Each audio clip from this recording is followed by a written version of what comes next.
What's up, everybody? Hey, Good morning. you never say what's up like I as soon as mean, I say it. they don't need two Yeah, WhatsApps. what's up? They just got one. That's Anyway, enough. anyway, damn, look at that makeshift bus stop. That is so small. That is weird. That's that's crazy. Is Anyway, that always there? I don't know. Look at y'all. We are sidetracked like a No, mother. because the bus stop is right there. Oh yeah, Okay, right. that's irrelevant. All right, that is very relevant. Let me go ahead and adjust this light real quick. Ooh. All right. Anyway, so today's episode we are talking about Zenith. And if you don't know what Zenith is, You're probably under 40. you slow down. Slow down. Because Daria's Because 40. technically I'm under 40. So like I am under 40. What Barely. do you mean? I'm under 40. You are in your 40th year. Well, we are getting so- sidetracked like Yeah, crazy yeah, this all right. episode already. We're talking about Zenith. Yes. And Zenith, if you don't know, ask your old ass grandparents. I'm just playing. Okay. All right. Let's take 5. Right. And I said 5. Now take 6. Literally. We're talking about Zenith Zenith. Zenith was actually a company founded right here in Chicago. Major company. Y'all Right. probably don't know. And if you don't know, that's what we're here telling you. And right now we are at 5525 North Sheridan. Why are we here? Well, that's because it started right here Ding. in this location. That's Yes. crazy. Yes. It wasn't a high rise. It wasn't a high rise, but it started right here in this Right. location. Right now, this is the Edgewater Plaza condominiums. Yeah. Back when it started, It was a little garage. it was a right? little garage. Let me tell you the story. So, back in 1918, Chicagoan Ralph Matthews and Carl Hassel partnered together. And how they found each other is actually even a pretty dope story. They found each other in the Great Lakes Naval Training Academy, and they both had a passion for shortwave radio and kind of radio formats. That's what they worked on in the Naval Training Academy. They worked on that, and so they partnered up together, and they liked each other, and it was like, hey, look, let's work on a project together, and so that's what they did. Yeah. Only one of them was a Chicagoan. Yeah, right. Yeah, Ralph. Yeah. Yeah. Ralph Matthews was the Chicagoan. So they said, hey, look, let's have this be the testing site. And so they used the Edgewater Beach Hotel, which used to be right here. We hinted on that a little while ago on the podcast. That was a big place. A lot of people used to come. And the crazy thing, they were using that as a testing site. And this was like a upper class type of thing, Yeah. right? So to have, a training site for radio here Right. was crazy. So the Edgewater, Beach Hotel, they were like, hey, if y'all keep it down, y'all can stay here. Wow. And so they were like, all right, cool. So they tested everything out right in this location right here. But they had a headquarters someplace else, very close to here. It was at Ralph Matthews' home here in Right. Chicago. So that's where they had it. Which you, by the way, should not do if you own an LLC. Don't Yeah. put your home address Yeah, don't do that. But as your whatever. business address. You live and you learn. We're going to go there Yeah. next. Let's go there and tell you more about how Zenith got started. It's gonna be like a little timeline. Yeah, today. you know. We're gonna travel Yeah, through no, the story. You know, Okay. shit. All right. I see you. Let's get it.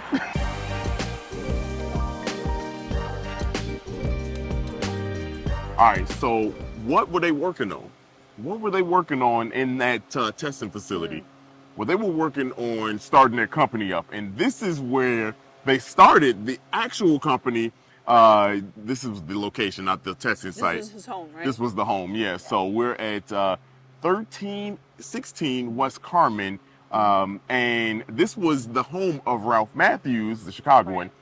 They listed the Yeah. the company. I didn't even tell you the name. The company was Chicago Radio Laboratory. That was the name of Zenith at the very beginning. Even like in ads or something like that, it had his home His home address. as the headquarters. Yeah. And then the testing site as the one that we were just at, Yeah. 55, Yeah, 5525. Yeah, so that's Which is crazy. crazy. They were Were listed people in. showing up at his house? I don't know. I don't understand how that works. Well, it's funny that you say that because that's a perfect segue. The reason why this is a significant reason why I want to come here is because at that time the radio airwaves were at such a premium here in Chicago.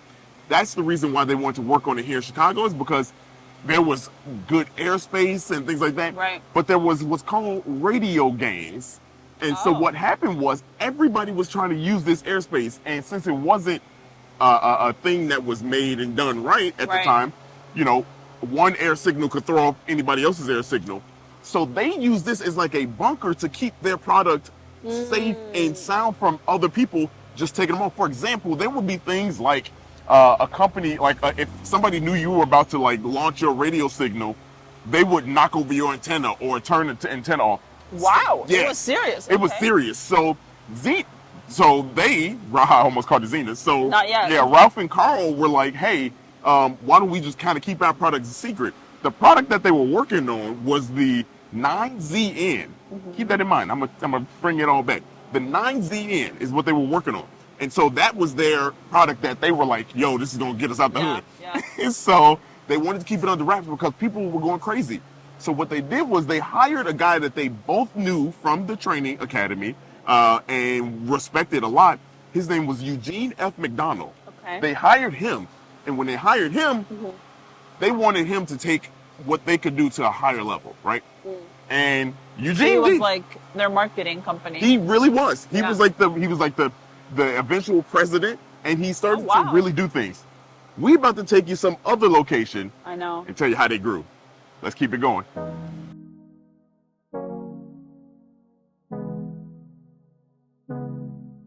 All right, so we are now in McKinley Park, also really close to Bridgeport, right here on the south side. And so, continuing the story, when they hired Eugene F. McDonald, he had a bunch of different plans to kind of make this thing grow. Right. And to give some context and background on who he was a former car salesman. He was also like a higher ranking official in during World War I, with them. So he kind of has some stature, but he was really known for dropping out of school and high school and becoming a salesperson because he became a damn good car salesman. And he used that to kind of help elevate this, the Chicago The Radio brand. Laboratory. Yeah, the brand. So 1921, a couple things happened. So the first thing that happened, Ralph actually created he went to the council, city officials, and he created the Executive Radio Council here in Chicago. He created that in 1921. Reason why that's significant is because that was meant to create fairness and opportunity with these airwaves, so people didn't have So to you're fight not over. going around throwing people's antennas on the ground. So you didn't have to do none of that kind of Tipping stuff. shit over, yeah. Yeah. So that was the point of that. The next thing in 1921, which is historic here, fun fact. Did you know that Eugene F. McDonald, when he became part of the team, he created the NAB, the National Association of Broadcasters, right here in Chicago. Wow. At the Drake Hotel. Yes, at the Drake Hotel, That's y'all. crazy. Yes. So if you ever heard of the NAB, he created that. He started that right there in the Drake Hotel. And the NAB was meant to kind of like have some jurisdiction and help out the broadcasters. And that's significant. Is it like almost like a union? Yeah, broadcast? pretty much. That's significant. Keep that in mind, okay? So while we're talking about this, because that's going to play later on. Now, there's more to what he did, and one of the first things he did was say, "Hey, we need to brand this so that 9ZN and Chicago Radio Laboratory, people want to buy that." Right. Okay. So he changed the name to Zenith. Okay. He said, we're going to change the name to Zenith, play on the 9ZN, Zenith, and put the 9, he moved the 9. And so they called it Zenith, Z with a hyphen NITH. He said, that's still not good. Let's come up with a word that actually looks One like a word, word. yeah. So he ZENITH. Gotcha. And he It's added like Z9. Yes, so he added the lightning bolt. Also, Oh. that's how Zenith became Zenith. He also changed it from Chicago Radio Laboratory to Zenith Radio Corporation. And that's how it began. And guess what? He also moved them out of that, little bunker thing that they had and doing all that kind of stuff to this place right behind us, right there. That little shack. That little shack right there was their first major That's crazy. manufacturing location, 3620 South Irons, here in Chicago in McKinley Park. And this, like where we're standing, is an industrial park. Yes. And it used to be huge Yes. and packed. Yes. Now there's a few restaurants. a fire department Fire truck department going passing by. Yep. There's some restaurants. Mars Brewing is right here. We It's did that. it's a huge brewing. Yeah. So Bubbly Creek Bubbly is Creek also right is here. right here. There's a lot of cool things still to see here, but it used to be an industrial park, so it makes sense that they're right there in that right little there. garage. Yeah, pretty dope. But there's more to this story because Zenith grew. Over the next 30 years, they had an amazing boom. We'll tell you about some of the things that they created. Started right here in Chicago. Let's continue. Let's go. Let's get it.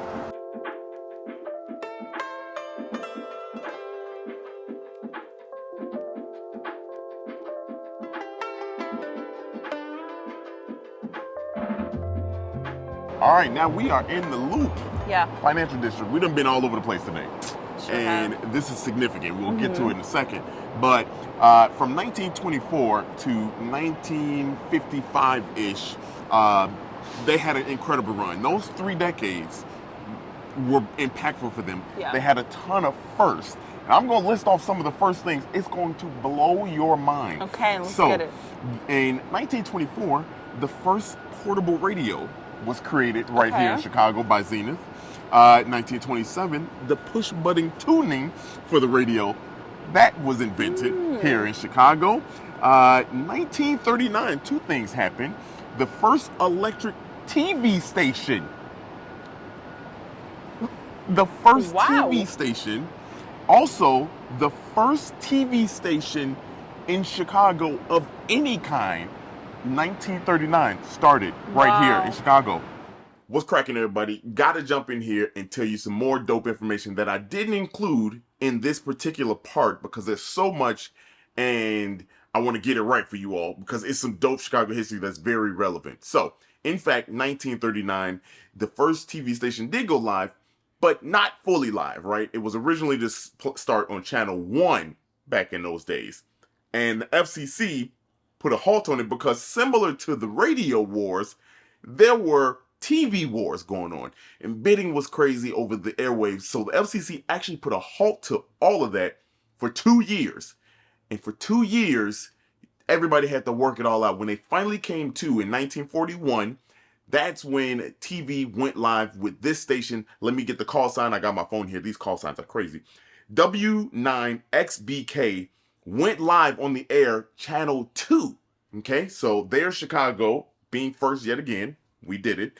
But now, nationally, NBC was kind of doing its thing, right? You know what I mean? Like an FCC was in their back pocket. So Zenith had a little bit of a trouble. So what happened was in 1943, the FCC made them change the call sign to WBKB and switched the station to Channel 4.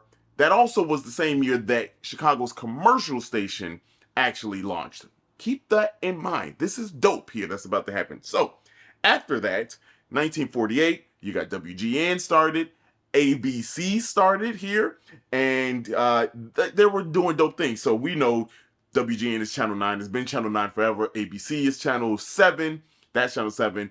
And locally here, NBC is Channel 5 here in Chicago. Those things have not changed forever. However, right when the next thing I'm going to tell you about that I'm going to skip over, so I'm going to let you figure it out. But once you hear the next piece of information after I get out of here, this situation happened. And when that happened, the FCC really wasn't having it. So what they did was they made life harder for Zenith. And Zenith said, hey, why don't we partner with ABC and at that time Paramount? And that's exactly what they did. In 1953, ABC, Paramount, they all combined with Zenith, and that became the new Channel 7. Unbelievable. Unbelievable, y'all. Man. Now, back to the episode. Just had to tell you that the next piece of information I'm going to give you is dope. I'll tell you a little bit more about the next one. I'm going to skip over it. 1943, low-cost hearing aid was created here in Chicago. 1950, about to blow y'all mind. Okay. The first ever paid TV subscription was created here in Chicago. Like a streaming service? Streaming service was here in Chicago. 1955, the first ever TV remote control was created. How were people changing the channels? I guess Yeah, there to was get your ass up. Channels. Yeah, get your ass up and Like go. the little But button, there was only yeah. one, right? So, pretty dope. Wow. Pretty dope stuff. That is dope. Yes, yes. As far as the paid TV situation, that was a whole situation. They had to stop that because the FCC, which also started not here in Chicago, but because of Chicago and Eugene, what he was doing with the paid TV, that started here also. They stopped him and gave the rights to NBC and CBS at the time that were major airwave at the time. So there was one that I skipped over, okay? There was one big piece of information that I skipped over. In 1940, the first FM radio stations took off. Now, here's the thing. Here's the thing. Yes, you probably understand because of Chicago, we got FM radio stations. And that's because of Zenith. Right. But there's more to that. So let me go down the history of radio, okay? February 2nd, 1940, the first call sign, which was the Zenith testing station, the FCC granted them rights, call sign was W9XE, okay? Okay. Yes. January 1st, the following year, the first ever broadcast of FM radio started for 15 different radio stations across the country. Here in Chicago, the call sign was W51C. Okay? Now I'm gonna run down the list of that. It broadcasted from the field building.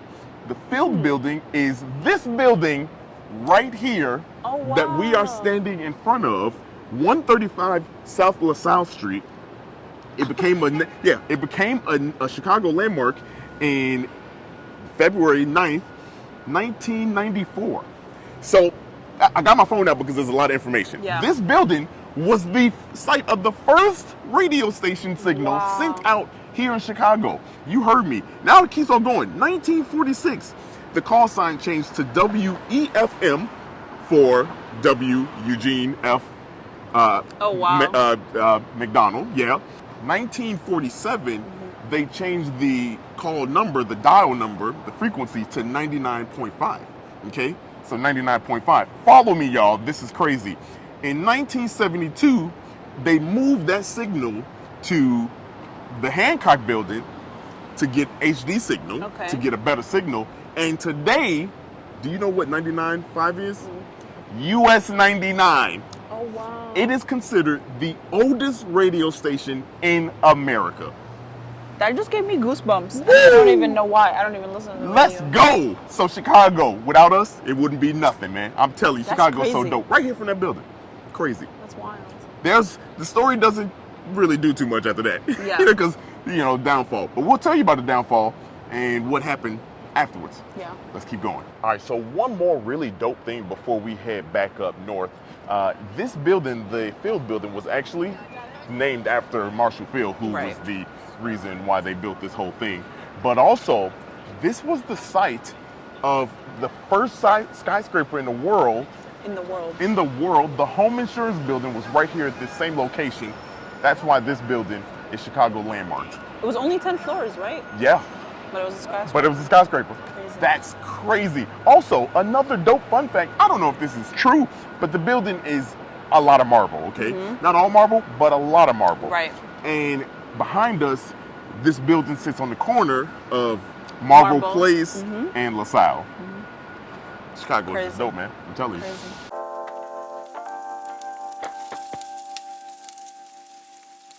Alrighty, so we've been all over the place for today. It's been like 4 hours. So to finish off the story, what happened next? So in those 30 years, Ralph and Carl, they left the company and let Eugene kind of take over, do his own thing. I don't know if it was bad terms, but they left and did their own thing. Eventually, Ralph came back and worked with them as an advertiser and things like that because that's what he left for. So fun fact there. But in the next 20, 30 years after that, times weren't as good. You know what I mean? Like the pay TV subscription didn't work because they had their run-in with the FCC. So, that wasn't working out well. Competition, started to come. Motorola, we talked about that. You know what I mean? Like that competition started to hit. TVs started to boom. They couldn't. So a lot of things happened. In 1998, they foreclosed. They foreclosed and their last building shut down. And so they were done. 1999, they were actually bought by LG. Oh wow! And they are still here. I believe it's Lincolnshire is their headquarters. So part of that brand still exists. It's the Zenith Corporation now. So, they're still around, but they kind of left. Yeah. Now here we said their last building shut down. And right now we're here at the Chicago Industrial Arts and Design Center. And here's the significance of that. This is located at 6433 North Ravenswood. The cool thing about this building is that this was one of the many places where they had manufacturing, where they manufactured. And the third floor of this very building right here was their office. And isn't it coincidental that this place is a design and industrial center? Yeah. So people can come here and kind of like work in and kind of create and be creatives. So create and be creatives. Yeah, whatever. So. You know what I mean? But they live on in some way. I wish they had a plaque here or something. I know. Maybe on the inside there's something. None of the buildings we've been to have plaques talked commemorating. about it. But that's why 77 flavors exist. All right, I'm hungry. Me too. Let's go eat. Yeah, that was fun though.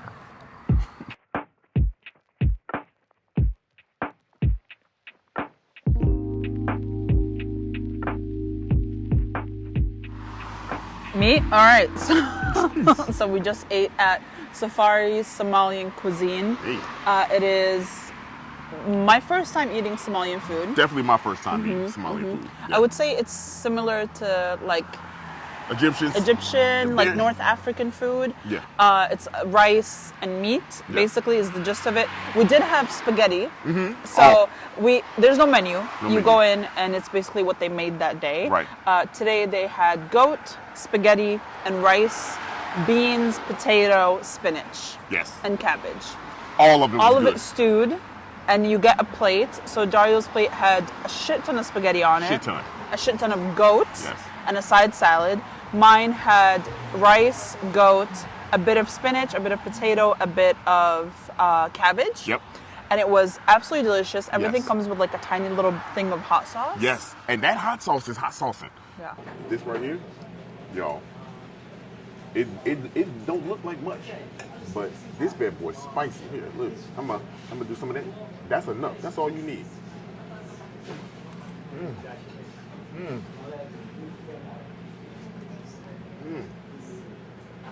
That's good. It's hot. Yeah. They've been here for 5 years. The mom makes everything herself. Everything. Every day. It's her. Just her. Yeah, yeah. And they get like fresh slaughtered meat. Everything is halal if that is important to you. On Sundays, they have camel meat. Camel meat. Camel meat, y'all. Yeah. Which is not very like obscure, by the way, in other parts of the world. They also have camel milk if you would like to try camel milk. Yeah. Camel milk is apparently zero cholesterol and good for people with diabetes because it's That makes sense. better than cow milk, Right. I guess. Yeah, I don't know. I don't know the science behind that, but that's what she mentioned to us. Yeah. I've had it before. It's pretty good. I've never had it. Yeah. That's good, ain't it?